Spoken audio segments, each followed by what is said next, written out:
Welcome to Sons of Patriarchy. I'm your host, Peter Bell. Sons of Patriarchy exists to expose the hidden power structures behind Christian nationalism. Through survivor testimonies, shared storytelling, and honest expert critiques from across the political, theological, and cultural spectrums, we shine light on systems of abuse and authoritarian control principally focused on Doug Wilson of Moscow, Idaho, and the movements he has founded and influenced, as well as across Reformed and conservative churches.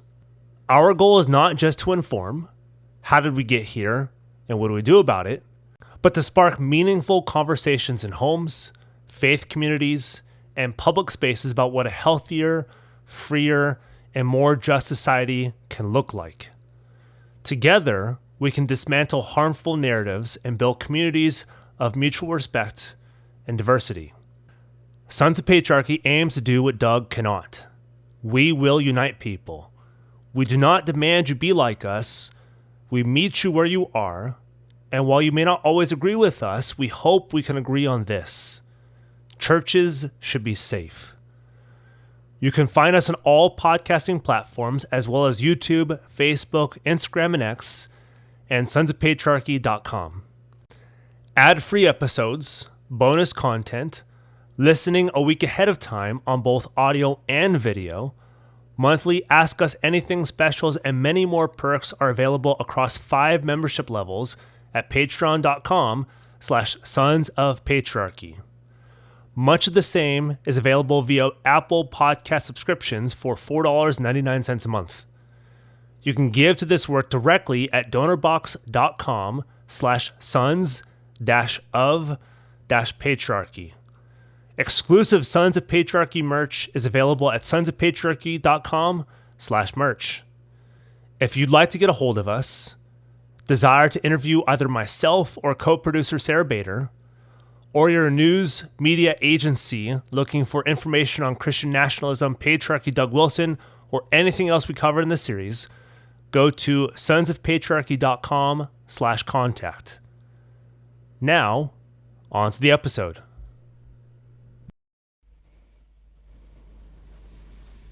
Let's believe we are live on everything, YouTube, Riverside, everything else. So it's me, Peter Bell, producer of Sons of Patriarchy, Sarah Bader, co-producer of Sons of Patriarchy, and we have Emilie Dye. So thanks for coming on back to the series. Not coming on. Thanks for having me. It's good to be back. Yeah, that's we last talked July of last year. I was trying to think of when we last talked. It's been a bit. Yeah, a lot's happened. I mean, your podcast has blown up for one. Well, yeah, podcast has blown up. A certain someone's been on Wall Street Journal. Yeah. Which is why we're front having page. That's that front page. I remember when we were told this would be a front page story, and I was like, I'll believe it when I see it. And then I saw it on the front page, and I was like, well, there you go. This is front page story now. Doug Wilson is now front page on the Wall Street Journal, but then so is Emilie Dye. Yep, exactly. I got my quotes in there. There you go. All right, so and then Sarah, this is your second time on the series now, even though you're co-producer and technically own Sons of Patriarchy. Yeah, so second time, for our own podcast recording. Yep. So that is kind of weird. Yep.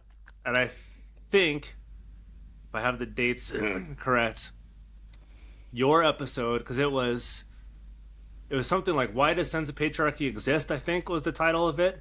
Mm-hmm. Yours fell the Saturday right after Emilie Dye's episode went out too. Yeah. It was groomed to submit, and then 2 days later, it was "Why Does Sons of Patriarchy Exist?" with Sarah Bader. So I think like when Emilie and I met. So when was that? Was that like in 2021, 2022? I think we sat down. It would have been we would have met in person. It would have been during COVID, wasn't it? When I did that visit right before the Delta variant. Yes. So I don't know about you, but I sat down and there was just this moment of like kind of looking at each other going, oh God, I think he has a type. I don't know about you. You had the red hair, the red curly hair. Yeah. So it was just like, Yeah. yeah, we were similar. I was like, I don't. That was a lot. That was So uncomfortable realizing that. Yeah. We both looked at each other and we're like, So our first meeting was really awkward, and I mean it was good, but it took us a while to get through the like, oh, we both know a lot of things. Yeah, it did. It was good though. It was good to find a kindred spirit. Yeah. And just to see, I mean, your story. So like, Helen is on sabbatical right now for the podcast, but she wanted to say hi and just give you a shout out as well. So, That makes me happy. like there are people all the time talk about how your story has inspired them, and I think one of the things that really was amazing to and me, then also like how bold and courageous you are in telling it and not letting people, Doug or anybody else, like cast aspersions on it. Yeah. and a lot of people have also come forward and said, I've asked really good questions like, what is grooming? And so there's been also that response of an education opportunity where they may not have otherwise understood the implications of what Nancy's up to.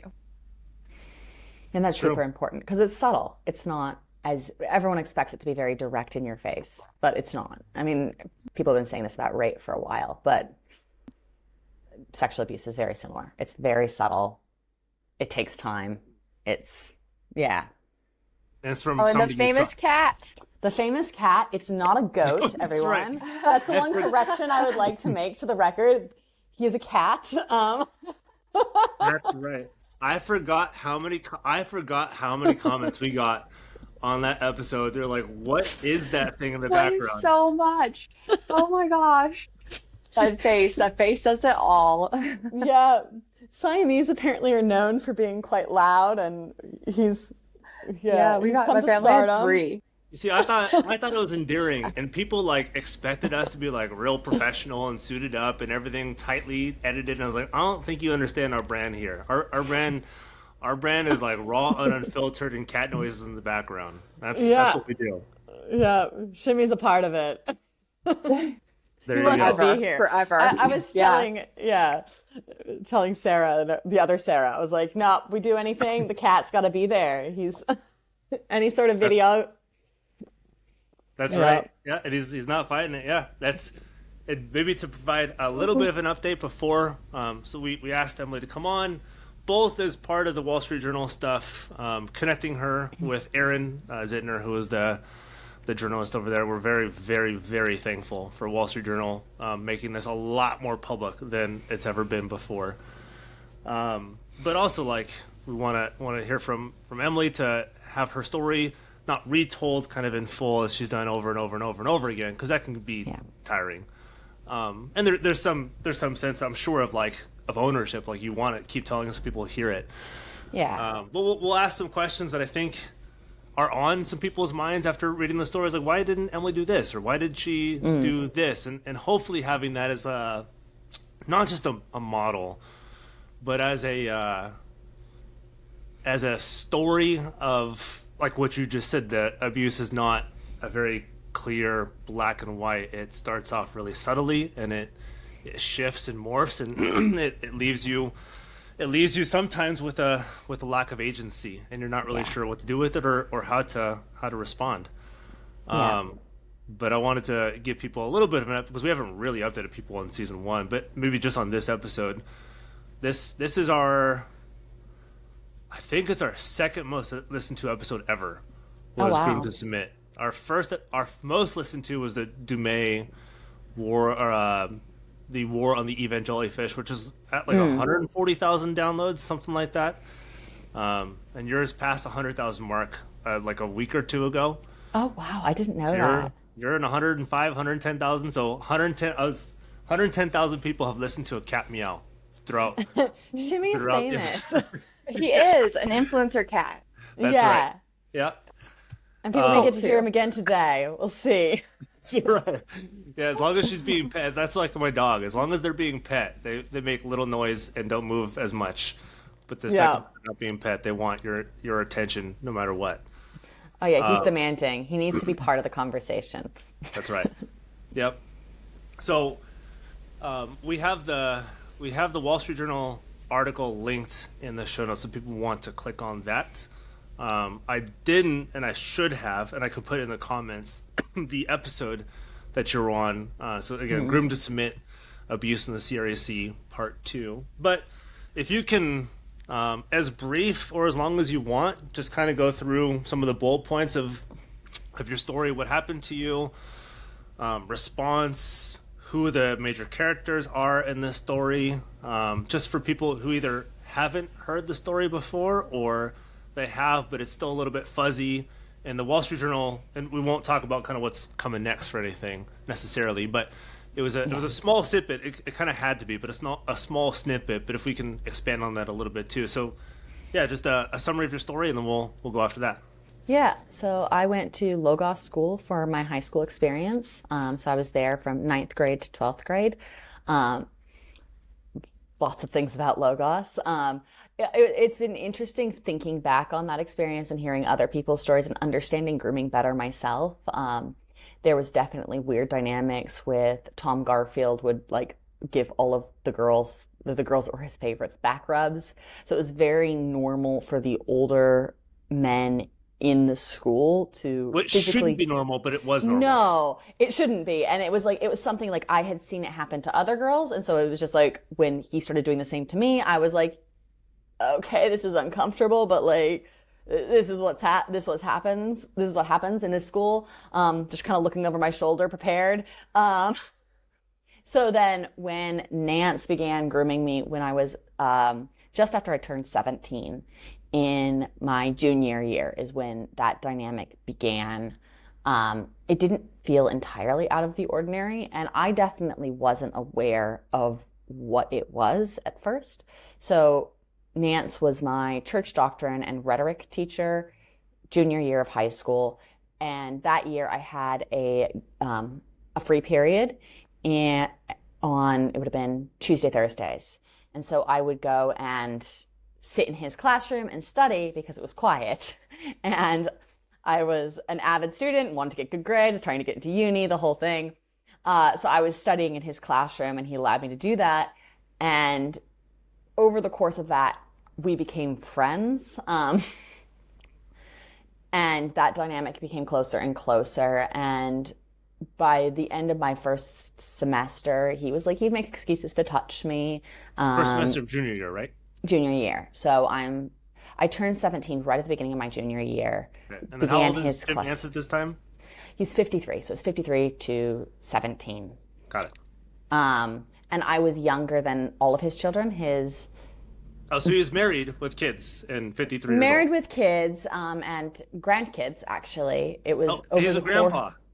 Yes. He became a grandfather while this was going on. Okay. His oldest daughter had children. His youngest son was the class above me, or 2 classes above me, I believe. So massive age gap. Yeah. We're not saying it's better if it's like a 25-year-old teacher, but there is something particularly heinous about a man in his 50s going after a 17-year-old girl. I think the thing that's been like odd about this after the fact is it was presented at the time as I had an infatuation with him and I seduced him as the 17-year-old studying in his classroom, when like my motivations were really obvious. My motivations were like, I didn't want to be around the elementary students while I was studying so I could focus on my homework. Like that was my main motivation. But it's been presented as I had a crush on him, which if you look at him and you look at me, I don't think that this like little 17-year-old girl had a crush on the like grandpa, but overweight with receding hair, gray hair. No. All of I can tell you who my crushes were in high school, and they were all boys my own age. Probably, believe it or not. Probably all high schoolers, yeah. Yeah, they were all high schoolers, but I was much too scared to talk to them. Yeah, so. Well, being a Logos kid's like teacher's favorite, that's really, I'm sure. I remember that from your episode, and I remember that being really a big thing in the culture at Logos. And so I'm sure that played into. Yeah, I mean, that's big in every school, too. And especially, I'm guessing if you're at a small Christian school with very tight-knit doctrine and everything else and very tightly knit gender roles and stuff, then things can get things can get a little weird. And the hierarchy was very clear. Like, he was a church elder, and so he was an elder at this time, too. He was an elder at this time, and he was very respected. And so being in with Nance, like, was helpful for me as a student in that, like, and like within the church, when I was attending the church, it was like, oh, I'm more of the cool Christchurch people. Because it was very clear, those dynamics between the non-Christchurch students and the Christchurch students. That was very obvious. Everyone knew who went to which church. And if your parents were higher up in the church hierarchy, then you were higher up in the school hierarchy.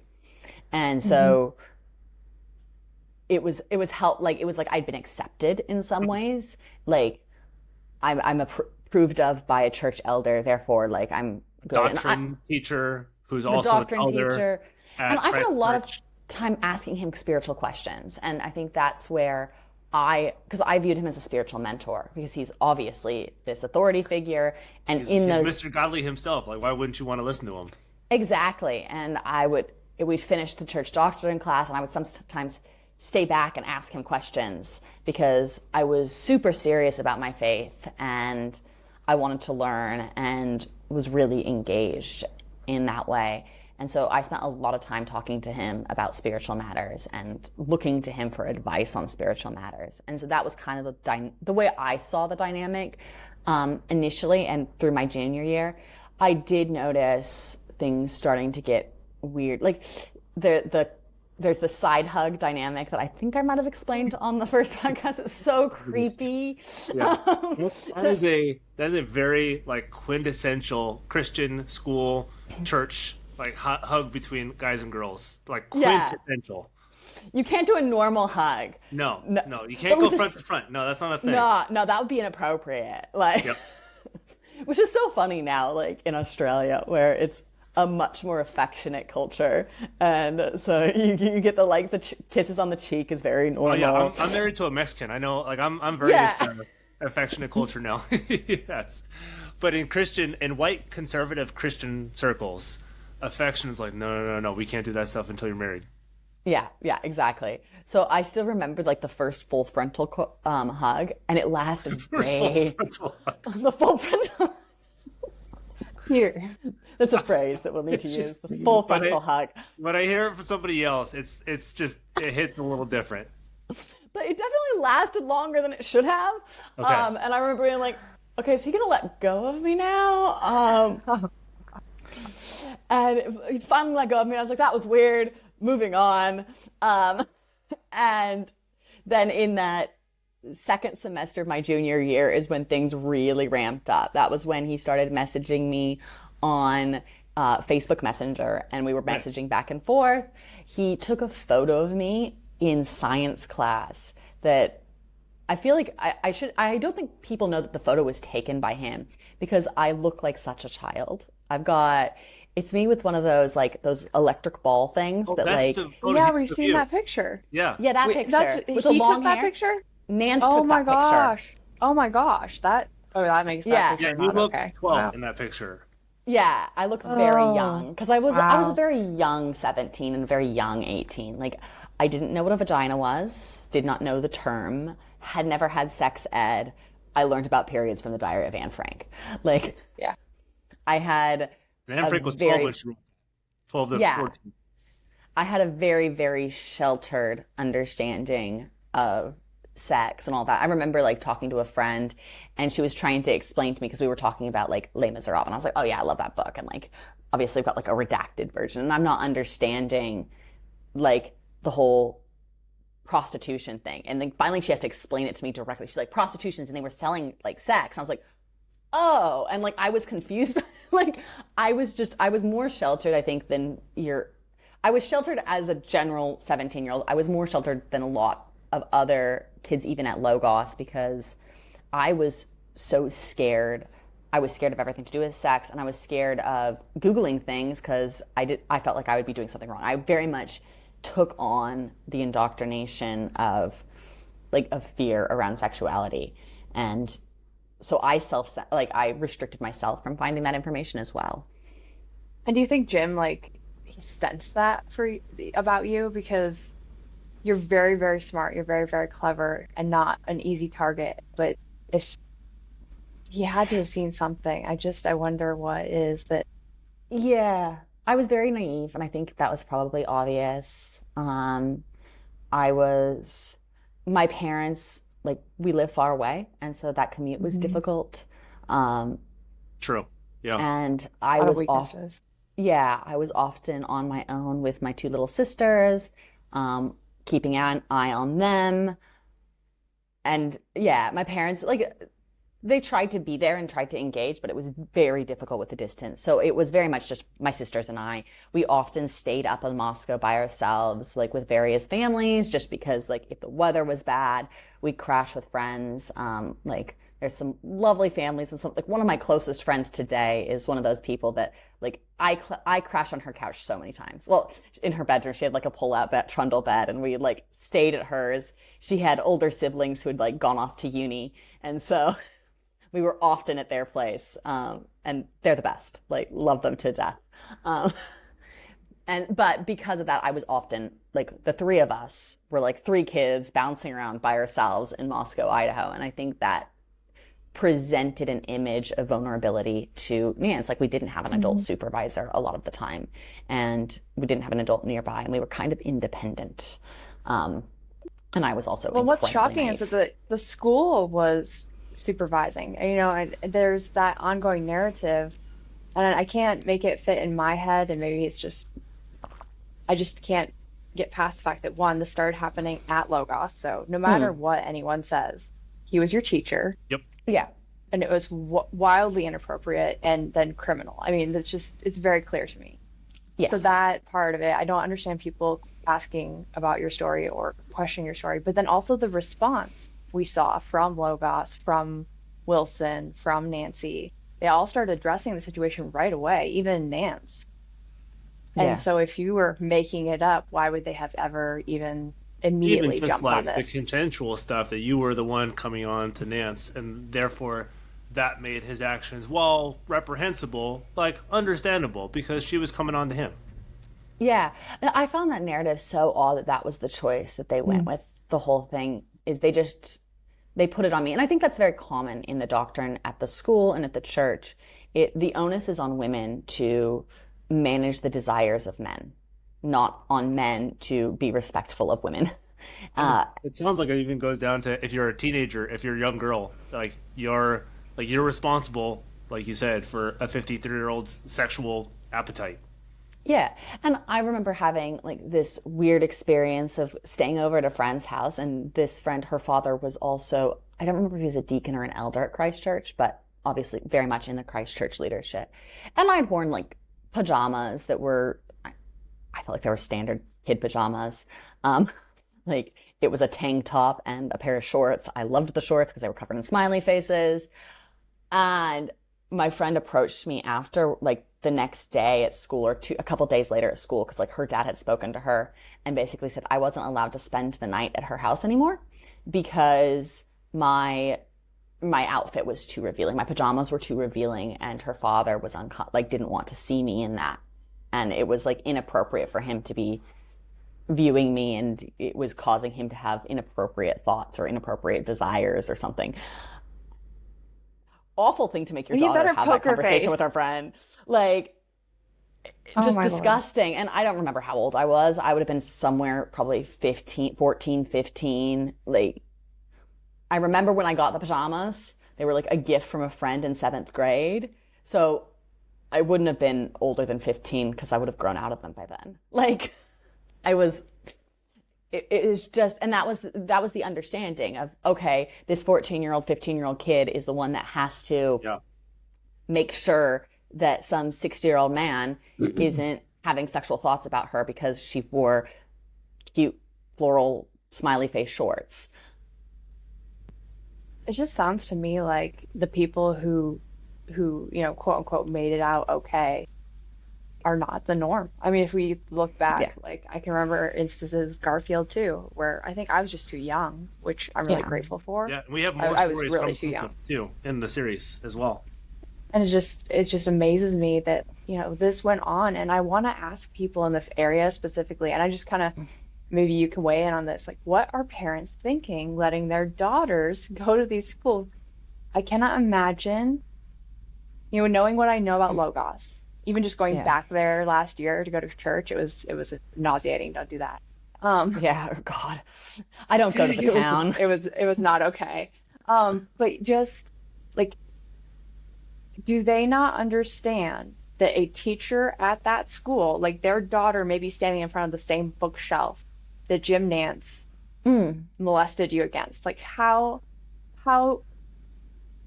do parents justify this? And what would you say to that? I mean, are their daughters safe? Because is it being dealt with, you think, any differently? Oh, I don't think it is. I would be shocked if they're actually approaching this differently. There'd be one thing if they rectified it, but as far as we know, he just got shipped off into a different department. Yeah, and I think if you're actually going to solve something like this, you have to take accountability and take responsibility and say, something awful happened at our school, and we're going to fix that. And I think that's the first step, until they're willing to acknowledge that they had culpability and that they acted very badly and that they chose not to protect me. They chose to protect Nance. I don't see them creating an environment that would be safe for young girls.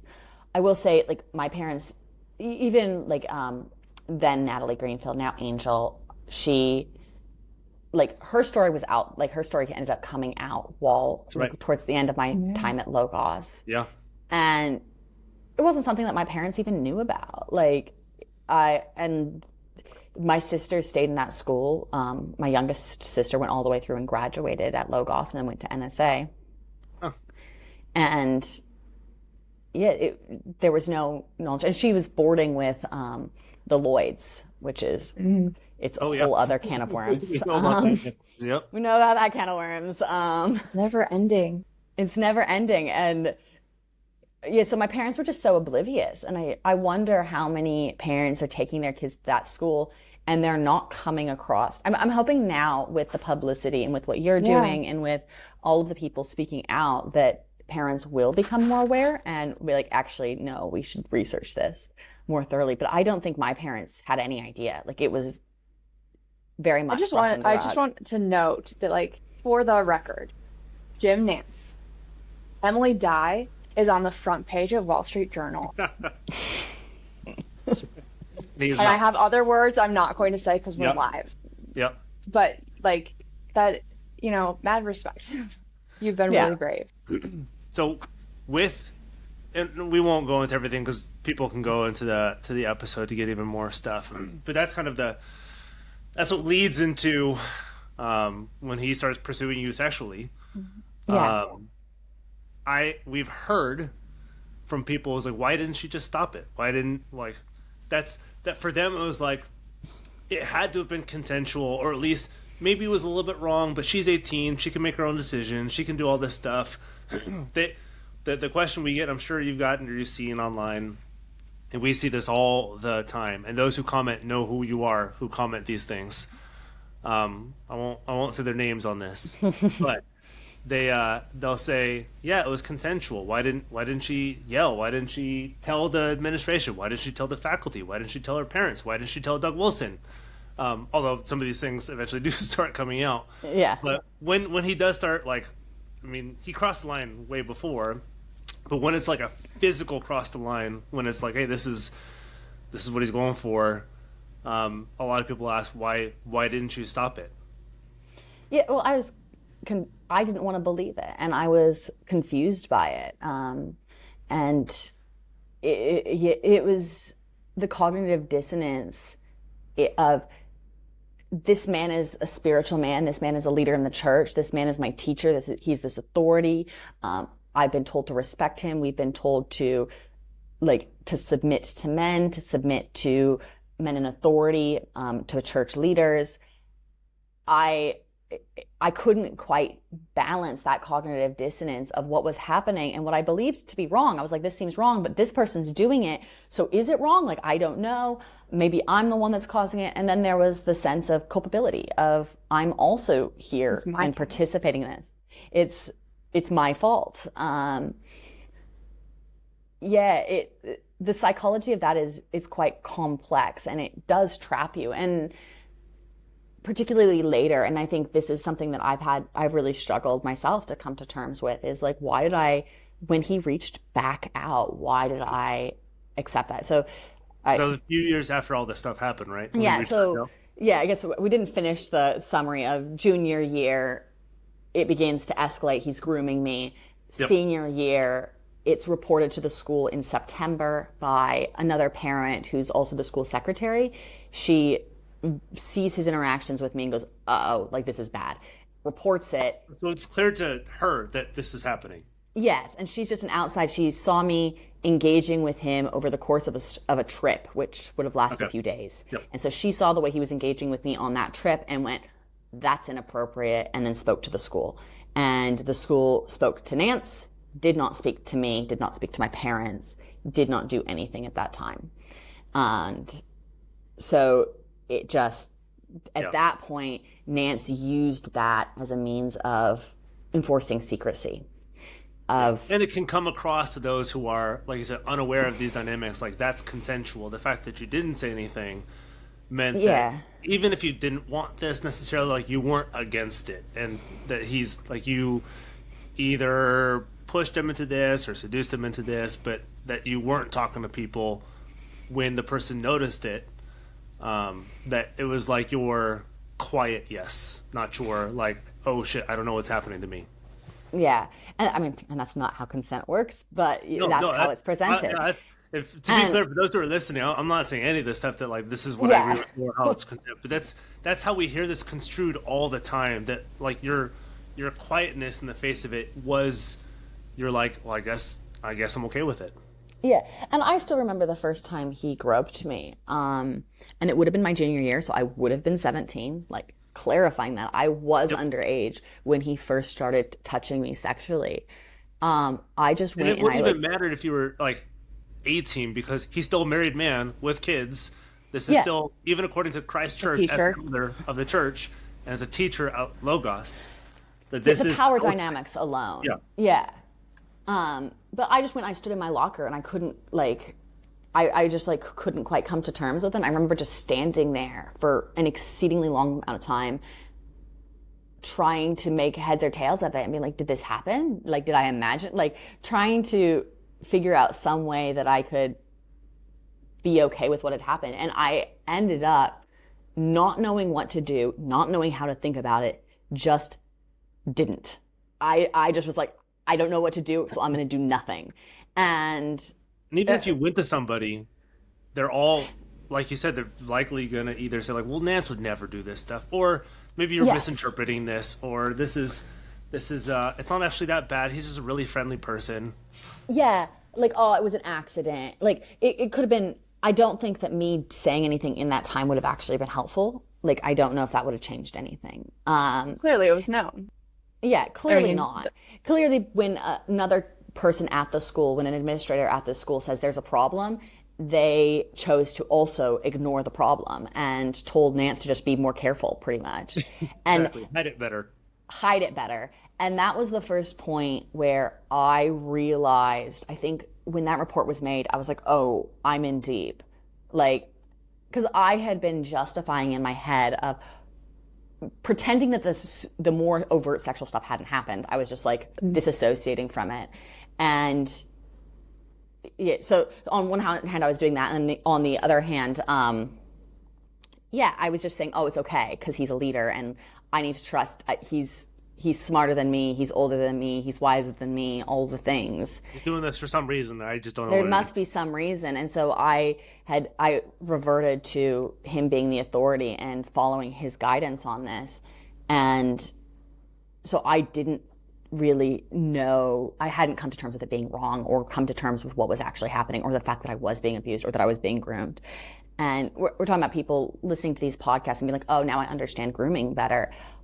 like these are adults that are like, oh, now I'm getting this. I was 17. I did not understand grooming. Yeah, It wasn't a term I'd even heard before. If you hadn't heard about sex or vaginas before this, like, why would you know anything about grooming? Yeah, and then exactly. look at all the other male teachers. I mean, you had mentioned in the first podcast, I think that most people now have heard Tom Garfield, friends with Jim Nance.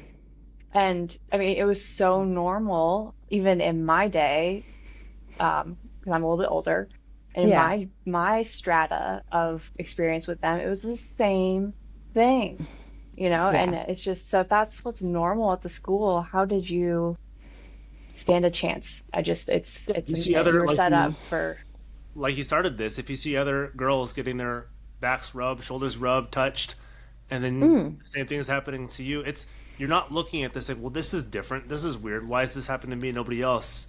You're like, this happens it almost, I mean, I don't know this for if it's not happening to you, you start wondering what's wrong. But if it is happening to you, you're like, but this is what it's normal. Older men do to younger girls, I guess. Yeah, pretty much. Yeah.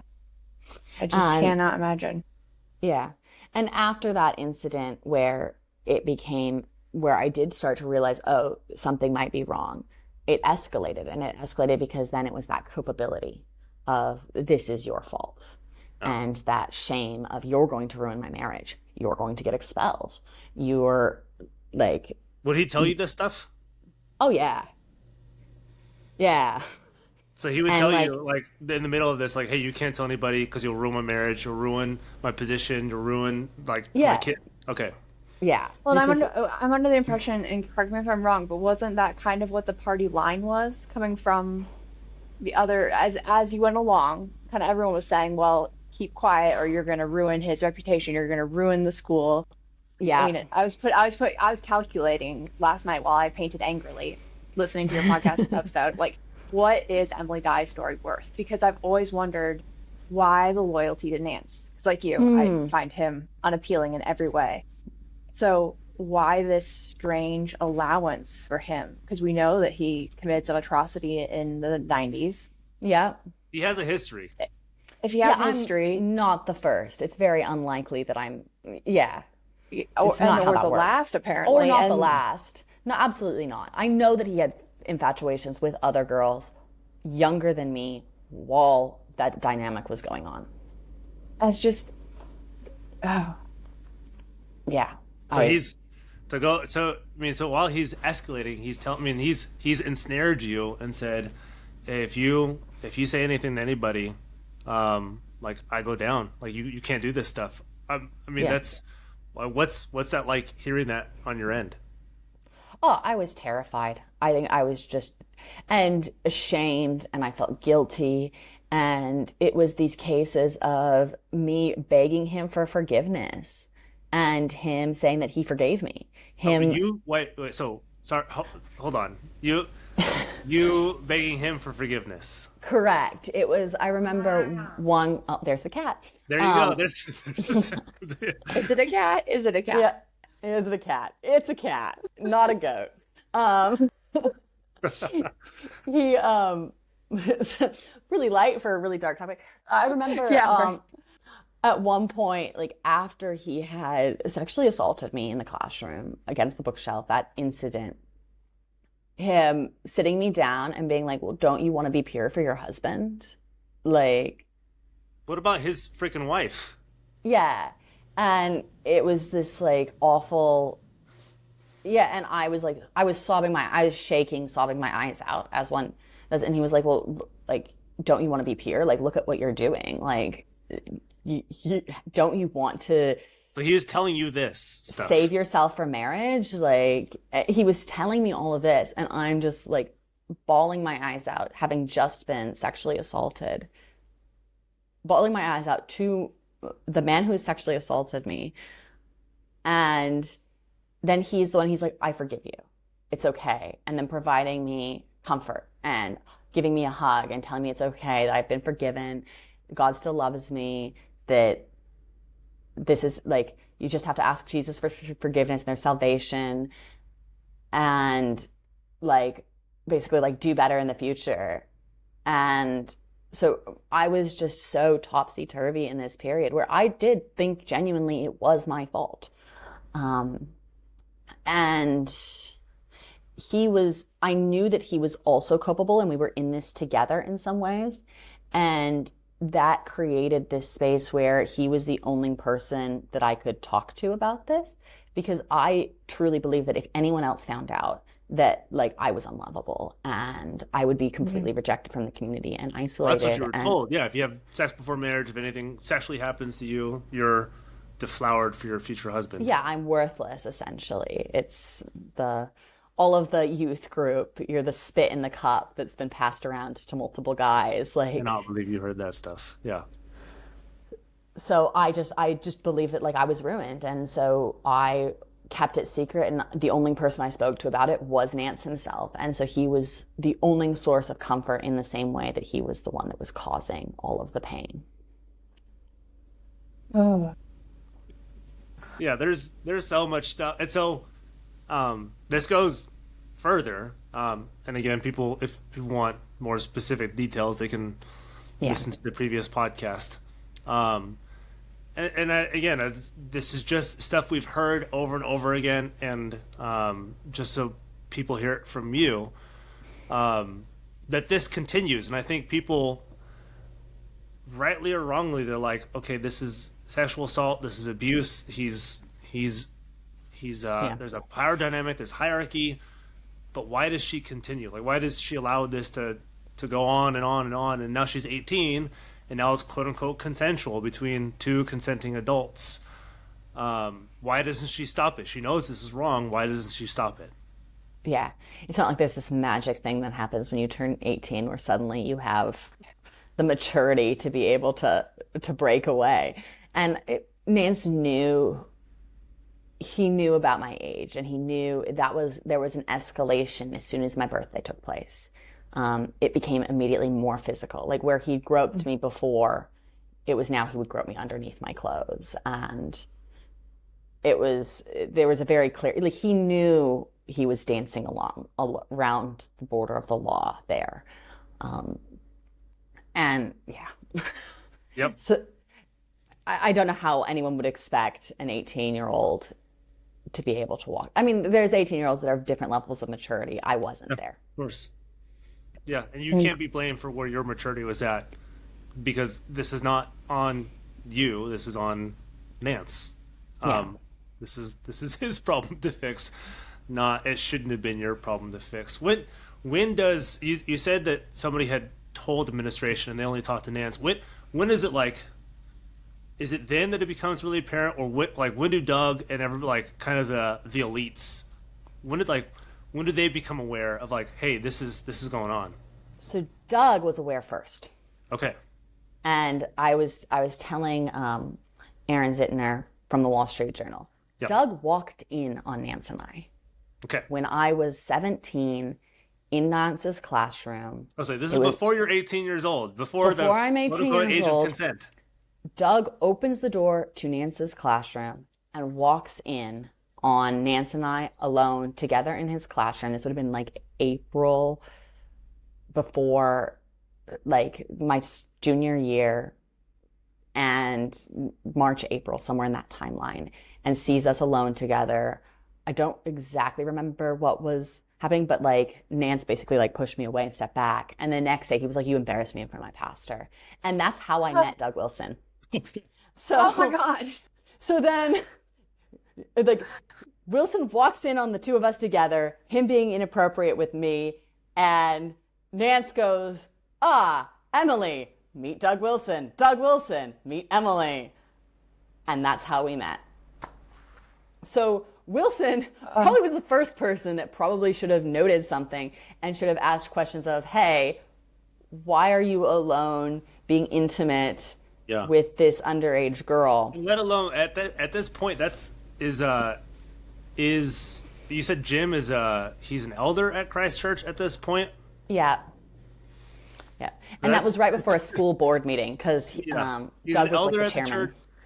He's a teacher at the school that Doug Wilson founded, and is in some way, shape, or form associated with, still principal, whatever Doug's official title is or unofficial title is it. at Logos. So he's well connected with Jim. And Jim's well connected with Doug. Well, and Yeah. everywhere, like I'm still downtown, Emily, and I see Jim regularly. Like it's like he haunts me. He's everywhere. Yeah. And I just wonder, I don't know, do you ever think back and like wonder like what is that dynamic between Doug and Jim if that was the kind of loyalty that like what It's did not Doug see in Jim? like you said, and it's not the last time. So what? Yeah. How long has Doug been covering up for Jim? Yeah, how does Doug keep this dude around if he's doing this? I don't understand it. I don't know if it's the boys' club, if it's some sort of weird friendship. I haven't, whether there's That's a tit fine. for tat, whether Nance has got something on Doug, whether I don't know. That baffles me because I feel like with you and like with most rational people, we're like, well, you know that this person has acted very badly. You condemn them for your actions, and you don't protect them. Like most people, it would have been so much better for Wilson. It would have looked good for Wilson. I know he cares about his image and PR. If he had said that is unacceptable behavior and had reported it to the police back in 2014. Yeah. Yeah. But So no. that's when you meet Doug. Yes. When are you sure that Doug knows what's going on? That it's not just a hey, that's Emilie Dye. It goes from that to there might be something going on between Jim and Emily. Yeah. So I don't know. Like, maybe Wilson did have a conversation with Nance at that point. Maybe there was something. Maybe Nance is like, oh no, she was just in my classroom asking about a grade or something. I don't know whether there was some sort of thing there. I don't think that's likely. I know that one thing that Nancy Wilson had said to me when I was in counseling with her was that, her grandkids had commented on the fact that I had studied late in Nance's classroom and that was weird. Nobody had approached me about that. It wasn't weird. It shouldn't have been weird. And she was like, but like it was put on me as like I should have known better. Like I was asking for it by studying in the classroom of a male teacher as opposed to a female teacher. So maybe that was a red flag then. They were definitely aware that I had studied in his classroom, that I was alone with him well before that first report was made. The first report was made. I do not know if Wilson was looped in on that or not. I would hope so. I would assume so. But the only reason I know about that report is from Nance himself. So Nance is the one that told me that the report was made. My parents were not told. That's the only reason I know. So it could have just been the report was made to Tom Garfield, and Tom Garfield went to his mate Nance and was like, be better, be more careful. It could have actually gone further. I don't know. The point where I know that Wilson knew and absolutely should have taken action and was himself very much in the discussions, in the process, was in November 2024. Or not 2024, 2014. 10 years difference. 2014, November. I know for a fact that Wilson knew. Because That's that your junior when, senior year. This is my senior year. Okay. And my mom had seen that there were text messages. I had told Nance that my mom had seen that there were text messages, and he then confessed and told the school that he was having he'd been texting me too much, or he was there was a flirtation. And so that's what he confessed to. That's what he confessed to. He confessed to flirtation. And at no point has Nance ever confessed any more than he's been caught. He doesn't go and admit everything. There's never been a point where he's volunteered information. They're acting like he's volunteering information. No. He got caught, and then he admitted to as little as he could possibly admit to. Yeah. And so as far as the Christian doctrine goes of confession and forgiveness and repentance, that's not there even by the Christian standards, let alone the secular standards of you should probably go report that to police. Not probably, you should go report that to police. At that point, Wilson knew. Wilson was very much instrumental in covering up the fact that it occurred in brushing it under the rug. He had a meeting with my parents, told my parents that everything was good, everything was above board, nothing had happened. They didn't need to be worried. They didn't need to go to police. They were confident that it was just a flirtation. All is well. We've taken the appropriate action. Nance is being dismissed, but he wasn't really dismissed. He was asked to resign. That said, even after the initial information was given to the school, I was still in class with Nance, and I still took my final exams with Nance. And I remember he messed up my grade on, this time he was teaching calculus and physics. I can't remember if it was my calculus exam or my physics exam, but he messed up my grade. He gave me a 98 and I got 100% or something. And so I walked in and was like, excuse me, as any type A student would, and got my grade fixed. Here, I don't care about the 90 or about the 100. I got a freaking 98, and here's Emilie Dye. That shows you, like you said, you're not there for any other reason than academic. I need to get this shit done. Yeah, and so I went and got and it was so. I remember standing there. It was the worst, and there wasn't any. Let's have a substitute come in and proctor the exams. There wasn't any and I think he should have been immediately not allowed on campus. External investigation immediately. At the very least, yeah. At the very least, because it's dealing with students and potentially an underage student, potentially more than one student, it should have been police getting engaged immediately. That's what should have happened at that point. And it was not. It was Wilson telling my parents, oh, everything's okay. My parents trusting Wilson because, again, he's an authority. He's this godly man. Pastor, yeah. He's the pastor. And I was never asked proper questions. No one properly interviewed me. I sat down in a room with Tom Garfield and both my parents. And Tom Garfield asked if Nance had ever kissed me. And Nance had not kissed me. That was one of the few things that he had not done. And I think that was intentional. I think that was so that Nance could say to people if they asked, I haven't even kissed her. Huh. Oh my God. So he's not lying. He's playing with his words. He's playing with his words. Well, this is Jim Nance, so logic and trickery this is totally within his character that would be the way. Yes. And I fully think that was orchestrated and purposeful. He did not kiss me so that he could say that. And even though he had sexually assaulted me on multiple occasions beforehand. So Doug knew. Doug should have reported it. Mm-hmm. I mean, many times over at this point.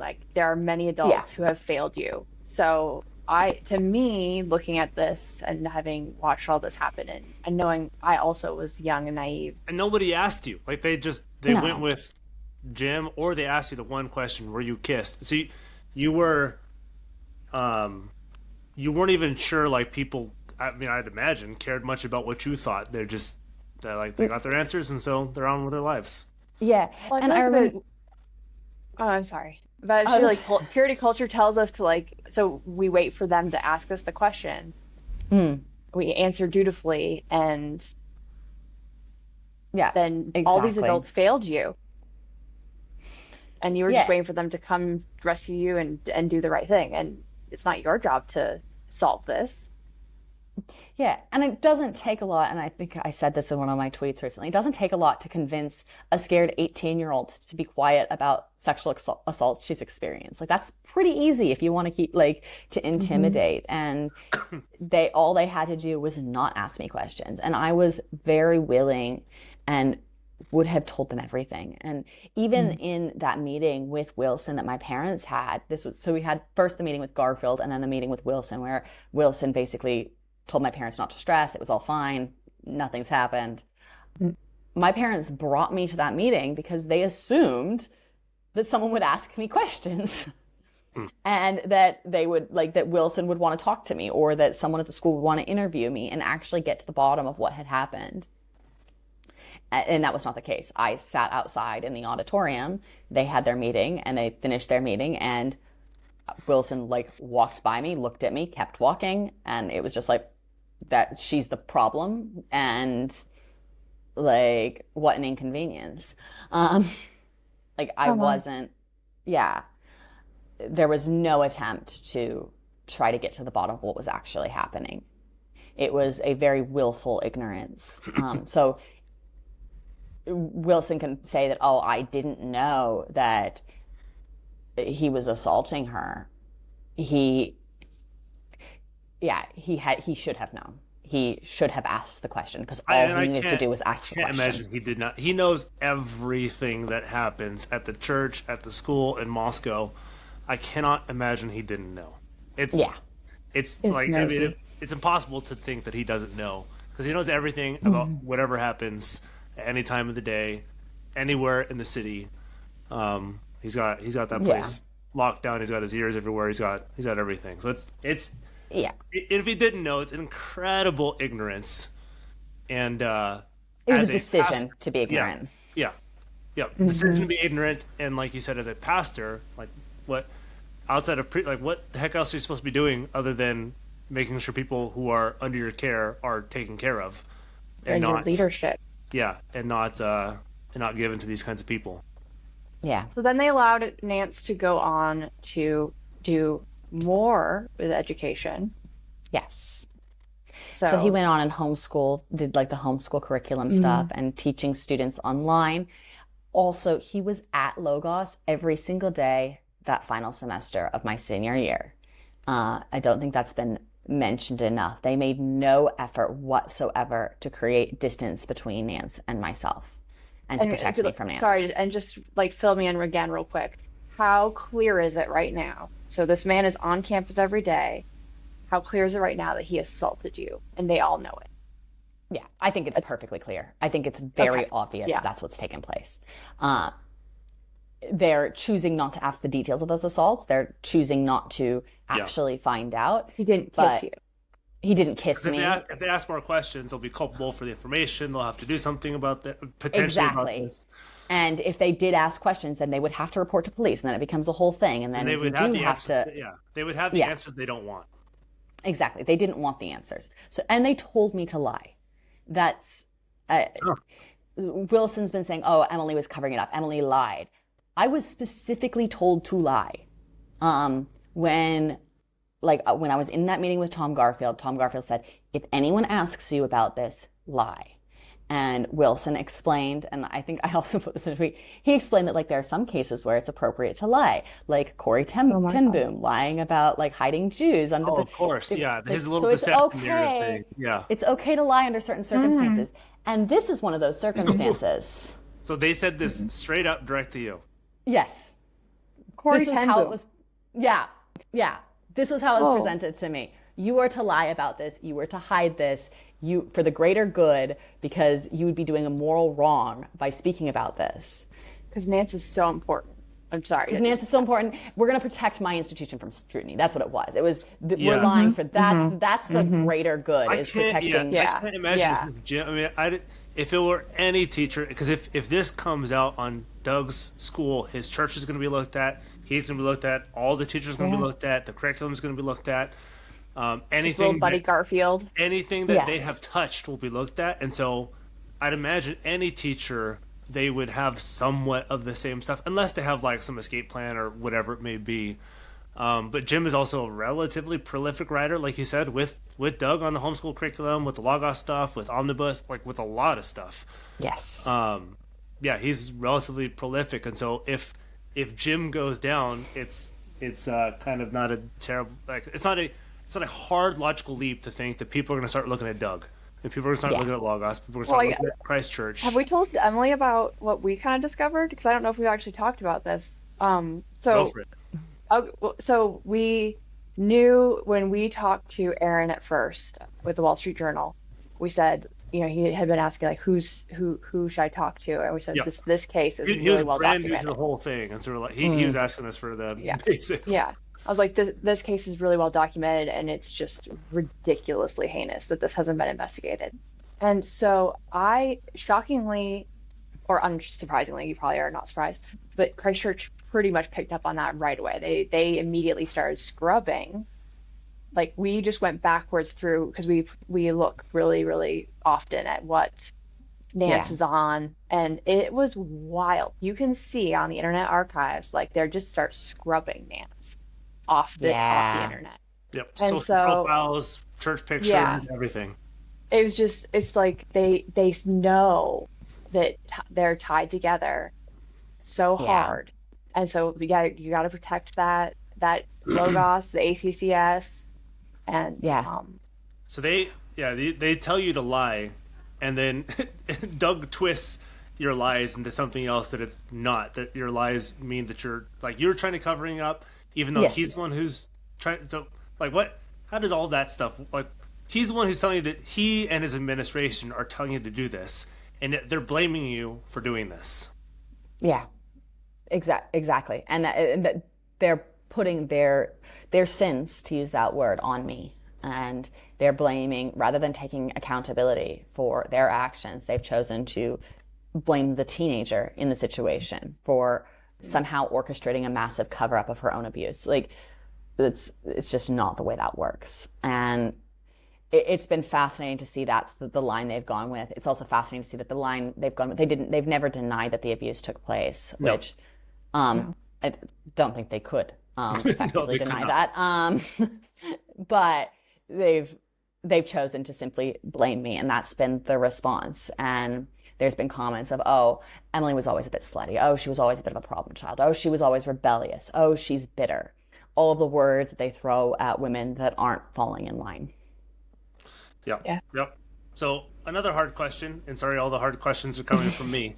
But so after all of this, the timeline between your graduation and then when Nance reaches out to you again, I forget exactly what that timeline looked like, but if you can explain that, because that also is one that like people stumble over. Is like, why would she accept his like request? Like, why would she even engage with him again? Because in people's minds who look at this very anti-Emily, pro-Doug, or pro-Jim, or pro-Christchurch, whatever, it's spun as what must have been consensual because he reached out and she accepted it later, like years later. And if it wasn't consensual, why would she ever accept this?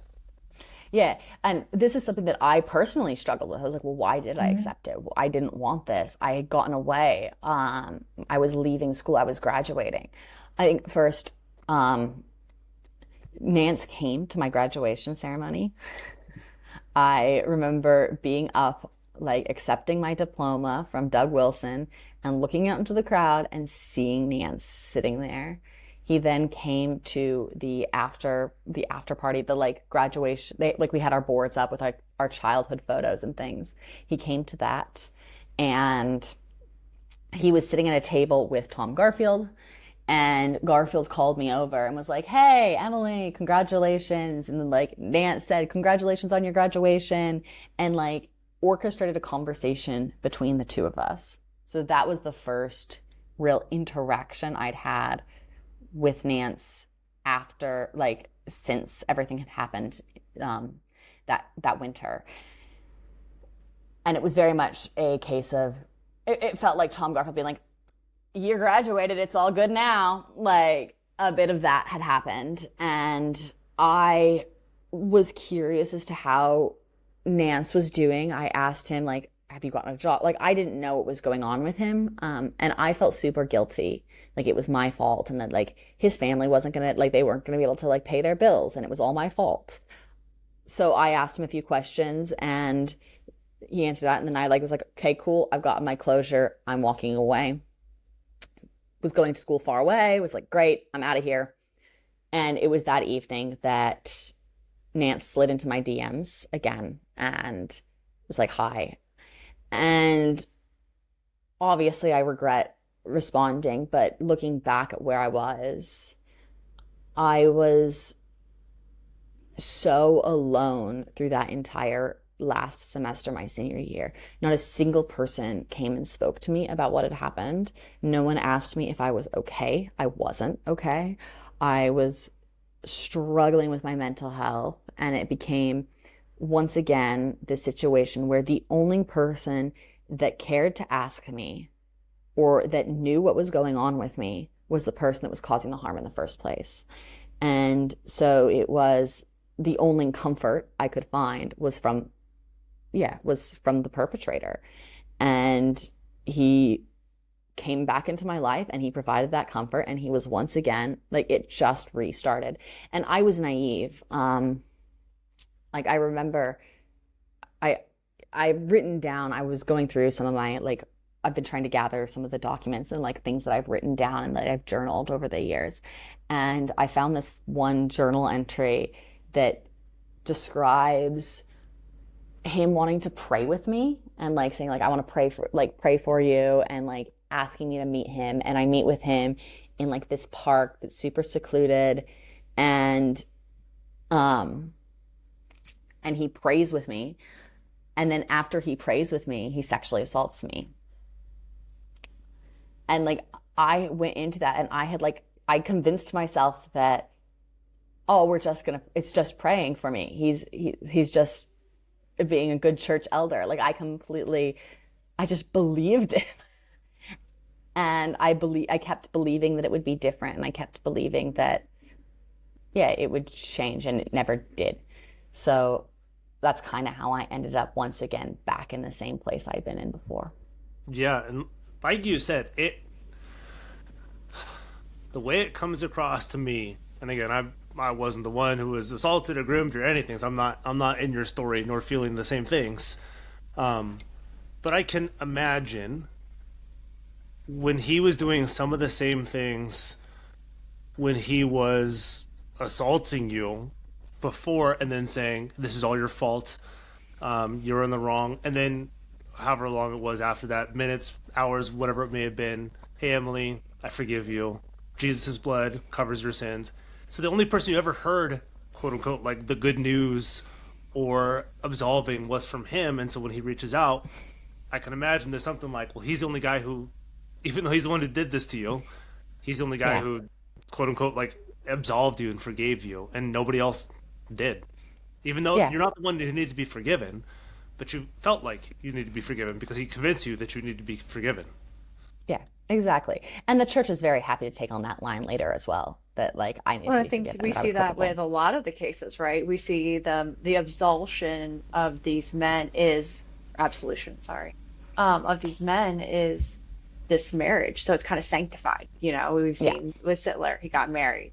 They married him off to some poor young girl. Yep. And that sealed that deal. It's just like this sandwich of, okay, let's close this trauma. And I think with a lot of the women that I've worked with, including you, it was just this solution of, you know, you could tell he was applying that same logic of, well, I'm going to absolve you, and kind of still be a couple, and still have like sanctified it as, you know, you were still a couple afterwards. From the outside perspective, it just, to me, like, I think, and I don't know where Jim was, it just looks like to me that he just was absolving himself of the responsibility of what he had done with you as a younger person.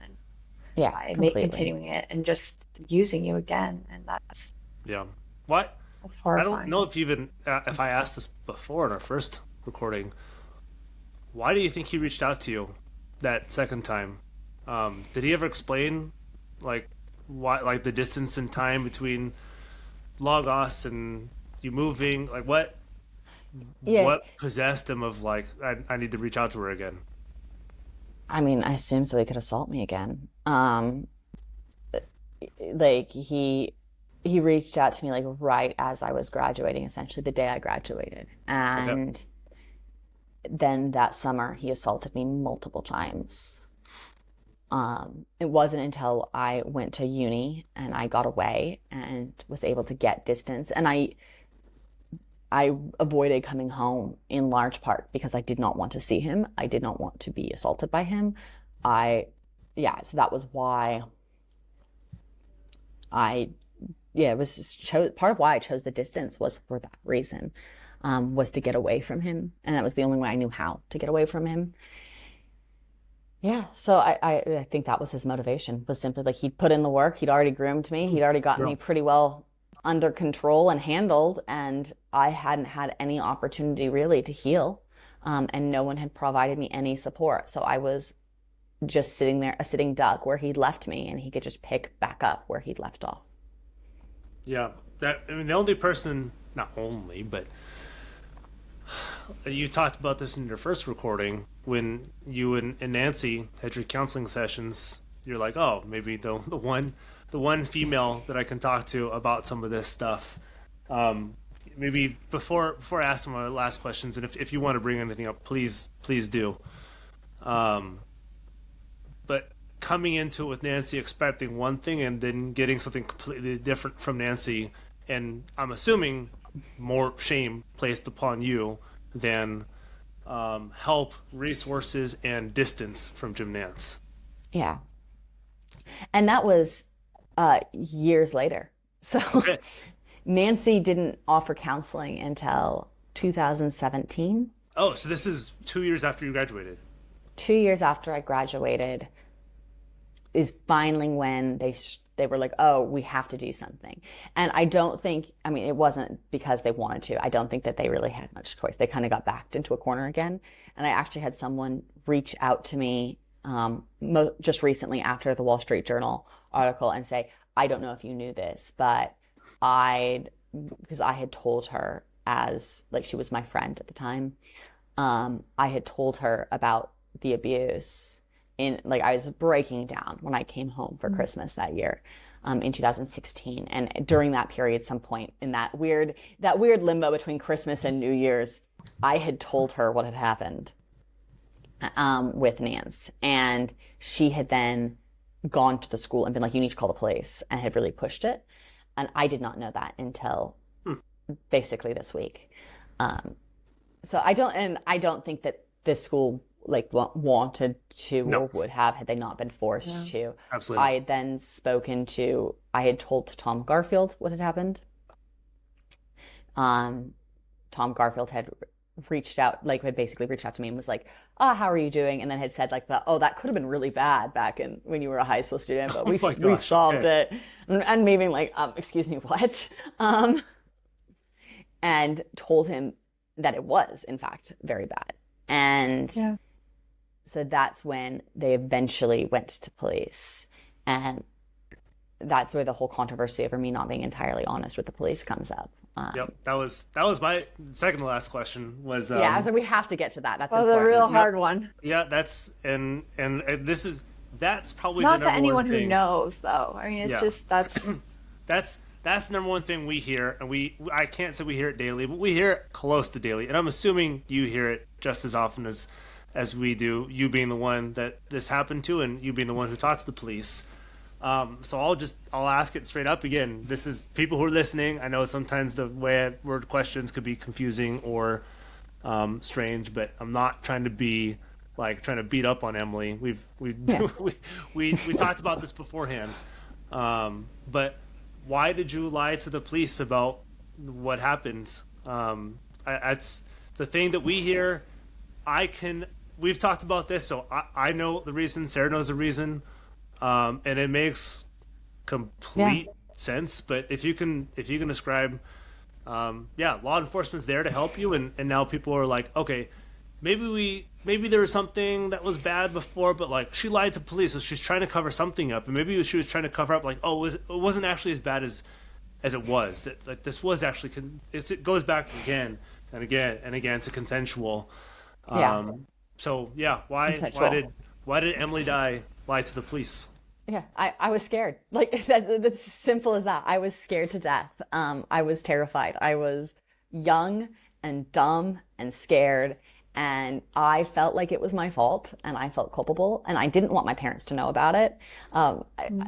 It wasn't a good decision. I remember my friend calling me afterwards and being like, "Why would you do that?" And just being like, "No, it's fine. It's all gonna go away now. It's fine. I didn't want the police involved. I just wanted to go away." And I had this very naive view that okay, if I just don't admit it, if we can just keep hiding it, I can move on and this will all disappear and I can protect Nance. I wanted to protect Nance, which is messed up and but I also think it's a pretty natural. Yeah, but you're also told by him you're going to destroy his life if you go, and not even by him and everybody else at Logos. that you're going to destroy his life and his marriage and everything else. So it makes sense. Like, there's something to, like, yes, he did this to me. It was horrible, heinous, and everything else. But I don't want him to suffer for this, even though he's the one who did this to you. Yeah, exactly. And so I wanted to protect him. I wanted to cover it up. I was ashamed. I was deeply, deeply ashamed of what had happened. And I, again, believed it was my fault and thought that if I admitted to it, then if I told people how bad it really was, then I'm going to be rejected from the community. I would be loathed. I felt that I was disgusting because of it. That's also what you're told. I mean, I was told, yeah. And I imagine it's all throughout the curriculum and chapels and stuff that if something happens to you sexually, if you sleep with somebody else, if you give yourself away before marriage, that, like you said, you're spit in a cup, you're disgusting. And so if you tell anybody, regardless if this was your fault, that they're going to view that, like, that's all you've ever been told, that you'll be viewed. So why would you think any differently if you told people, hey, this happened to me, this wasn't my choice? Yeah, it's like I would be worthless. And so I was running away and I was ashamed and I was scared. And I think that the police could have done a better job. As much as I don't want to, because they should have done a bit more due diligence and they should have said, hey, can you come into the station? Can we talk to you in person?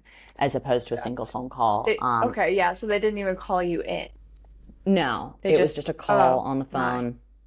I then proceeded to crash my sister's car, like, right after that, because I was just so distraught by it. Like, I was, yeah. And I remember sneaking off. So I drove my sister's car to the top of the hill when the police called, so that I could, like, have the phone call in private, so that my parents couldn't hear, because I didn't want them to know. Yeah. And I was pretty naive in thinking that I could just deny and it would all disappear. Yeah, I was wondering that too. It's, if you say to the police, which is the truth, that yes, this did happen to me, then an investigation opens up, witness opens up, testimony opens up, discovery I mean, there's a whole process. So I can, even though that's what should have happened, that I can, I mean, from you, Emily, like, what, when you look back at that time, like, does that sound like, yes, that's what I want? I want all of this stuff to blow up and have everybody looking into this, or I'd rather this go away and never think about it ever again in my entire life. Yeah, and I was, at that time, I didn't have the support systems. I didn't have I wasn't in a space or in a headspace. I was very mentally unstable at that moment. And that's how I ended up telling people as much as I had about it, about the abuse.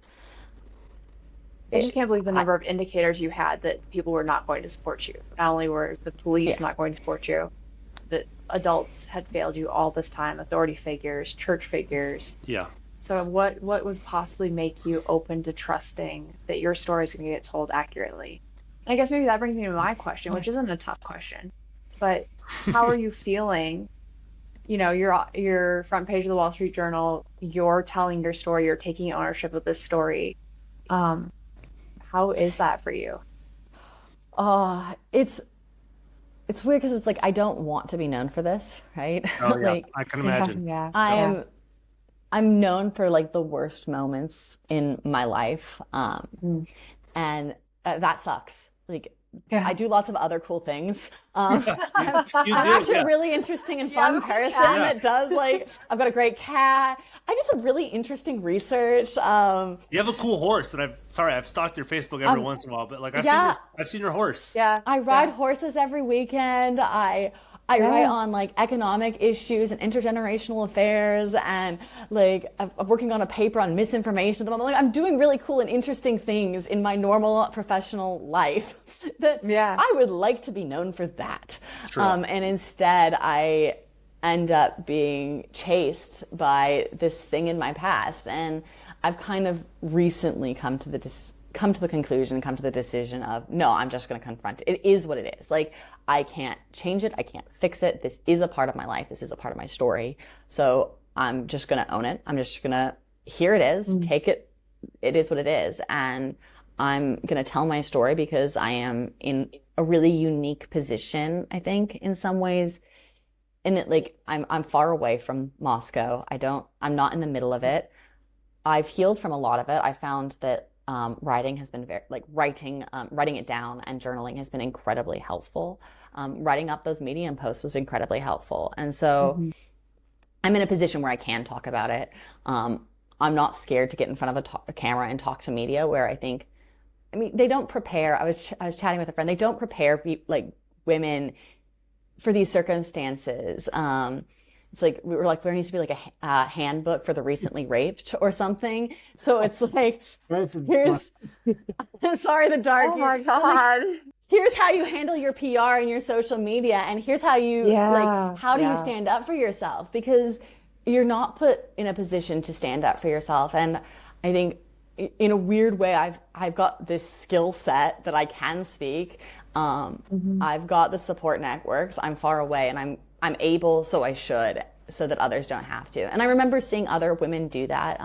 Here in Australia, there's Grace Tame, and she's very, very similar story to mine, of being sexually abused in high school and speaking out about that. And she's incredibly articulate. And I remember seeing her, she wrote her book, she's told her story, and I was like, man, I'm so glad that there's people like Grace Tame that go out there and that do that so that I don't have to. Unfortunately, I found that no, like it's things in Moscow and things with Christchurch haven't changed. So I do have to say something, because, I'm that's not to put that on other victim survivors. They don't. Those who are ready for it, and those who, like you, have come to that conclusion. If that's their conclusion to come to, not to be told that this is what they need to do. Yeah, I'm able to, and I can, and I want to, and I think not a lot of people need to heal first. Yeah. Yeah. So my not like really last question, but just kind of a general thing around all this, and then anything that you want to add to this, Emily, please do add anything that you would like. But for those like Wall Street Journal, small outlets, big outlets, everything in between, and you having come from media training, having been a journalist and been in front of a camera, if you can talk to and I'm not just saying Aaron or Wall Street Journal in particular, but just kind of the enterprise about abuse, about Christchurch, about Doug Wilson, how, from your perspective, they should be approaching these kinds of stories, or approaching Doug, or approaching Christian nationalism, or approaching like kind of the whole we get contacted, and just back up, we get contacted about Christian nationalism. People only want to talk about Christian nationalism, and just the headline of this crazy pastor in Christian nationalism, and he's in Trump's hands, which is true, but it's like there's more beyond that. So I'm curious from your side, having been through this and media trained and having talked to Wall Street, what would you tell those who are listening, especially from the media side, like, hey, maybe start asking these questions, or maybe start pursuing these angles? What would you say to those like Wall Street or anybody else like them? Yeah, I think a couple of things. I think first, there's no such thing as a perfect victim survivor. Like, I'm not going to have dealt with it perfectly, and there's many places where, like, older and wiser, I'm like, man, why didn't younger Emily do that? Like, why did I delete the text messages when Nance told me to delete the text messages? Why was I hiding it? Why was I protecting him? And the criticism of myself, I think it's helpful for people that are approaching the story to understand that there is a lot of nuance, and that particularly when trauma is involved, survivors make really terrible witnesses, and because of trauma, because of the way it affects us, and the fear and how deeply seated that is. And so acknowledging that it's not clean in the way that I think a lot of stories are. And then second, that this is kind of the end result of this theology and this worldview that does put men so much at the center, and which treats women as lesser, as less than human in many ways. I think the comments that Wilson made about women being the kind of people that people come from.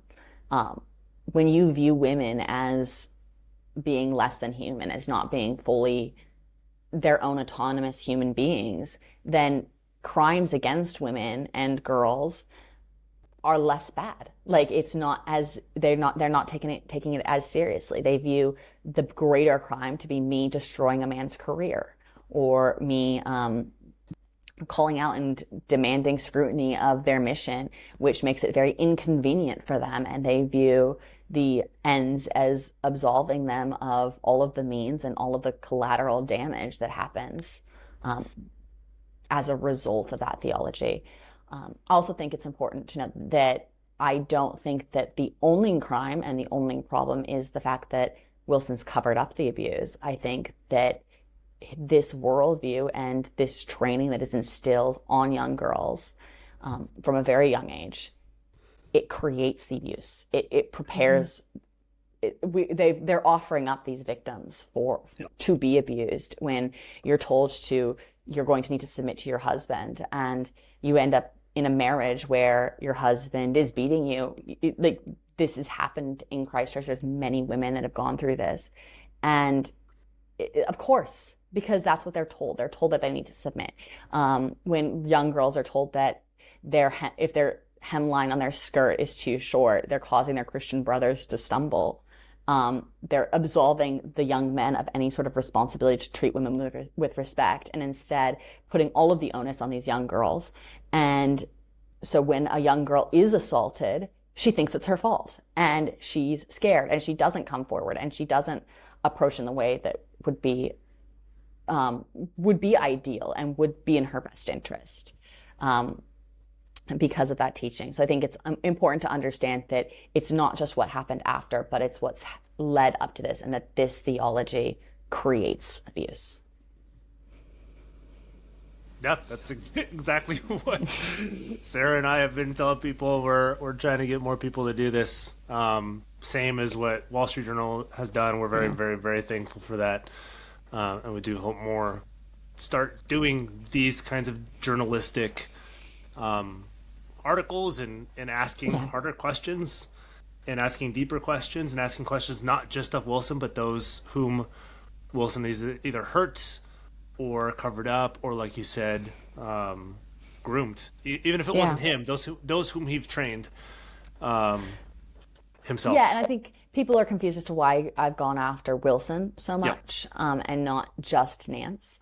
And this is super controversial, and people, I don't know how to say this lightly, but in some ways, those who cover up abuse are worse than the abusers themselves, because they're creating an environment for more abuse, and they're offering up more young girls to be assaulted and to have this trauma laid on them.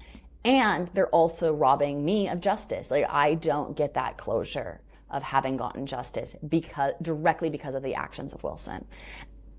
And that's something that I've had to come to terms with and had to become okay with, and that I will never get to see Nance behind bars. And that is a result of this community and the approach of this community to abuse. Yeah. So anything else you'd like to add, Emily? Any nuggets, any parting words? How does Emily want this time to end? Well, I'm really glad to see these stories getting out there, and the platforms and what you guys have done, and seeing this podcast do so well is exciting, because I mean, exciting and important, because it is protecting. I think it is protecting future young girls and future children that could be finding themselves in these schools, because it's educating parents, and it's at least people aren't going into it blind, where I think my parents did go into it blind. I think a lot of other parents now know the risks they're taking, and hopefully there are lots of people that are saying, actually, no, I want to keep my children very far away from these schools, and I actually don't want to start engaging with this theology. As shiny as it seems on the outside, it's really nasty on the inside. Yeah. Awesome. Sarah, well, anything Emily, else? thank you so much. I'm always grateful to talk with you. I think it was hard for me at first. Like, I think we talked about that first meeting was like, I think for me that was realizing that something was really wrong that happened deeper for me. But talking to you has been truly, I talk to so many people, but your story has been so inspirational, and your bravery has been so inspirational, and your eloquence. And I mean, it's constant. Like they go after you, and you don't take it. And I'm Well, you do so take grateful it. that you took You shovel it back. They Yeah, can it keep was so coming grateful you took after the me as time. much as they want. Have at me. Like I'm not gonna bend. Yeah. Yeah, Yeah. that's not So gonna grateful break. for you. Yeah, that gives a lot of other people that we talk to, survivors and even non-survivors, those who are just interested in this movement and its tentacles and stuff. The people, and this is not to discount any other survivor stories ever. It's just the ones that have been more public tend to get the more attention. But it's been Angel stories and your story that have been, I think, helpful for people to say like, hey, there's more stuff going on here than just weird theology that I go into pretty in depth. But it also does give people language for like, oh, maybe this is something that I have been through myself, and if she can come forward, maybe I can come forward too. Yeah, and Angel's amazing, and her story is almost it's so rough. And like they did go to the police, they did go through the trial, they went through that whole process, and she still didn't get a good result, and she's still been demonized and attacked. And I don't think there's anybody that's been attacked like more viciously than Angel. No. Like I look at her, I don't know how she keeps like she's so tough. Yeah. So tough. Yeah. Absolutely. And all the survivors have been. It's been amazing. Yep. Yeah. Yeah. Well, thank you again, Emily. Thank you for your time. Yeah, Sarah. This is Sarah's first like kind of hosting opportunity with me. We're gonna do more of these live things soon.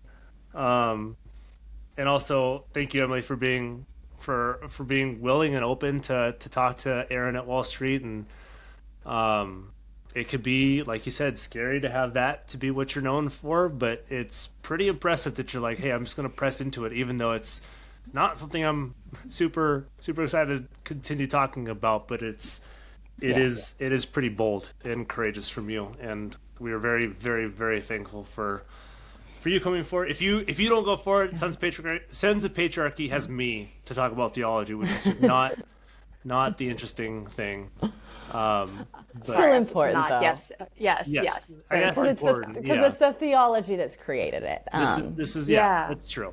We're very thankful, and the hope is wherever Wilson goes, these stories go, and he can't get away from it. And we will do, and I know you will do whatever it takes to make sure within the confines of the law. We'll still be here. I mean, if they want to sue me for defamation, they can have at it.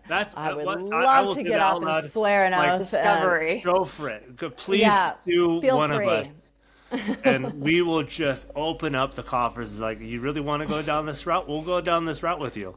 Yeah, I will happily stand in front of a judge. I will swear an oath, and I will tell this story under oath. Yep. We got the files, and I know you have the files too. So there's not much to hide from. Well, awesome. Exactly. Thank you, Emily. Thank you, Sarah. Thank you. It's been a pleasure talking to you again. And if people want to go to the show notes to find the article, the one that I linked to the article I linked to in the show notes is the free version. So if you go to Wall Street Journal, you're gonna get the paid version, but we have the free version through the show notes. And then go to Emily's first episode, Groomed to Submit: Abuse in the CRAC Part 2, if you want kind of a guided path through everything.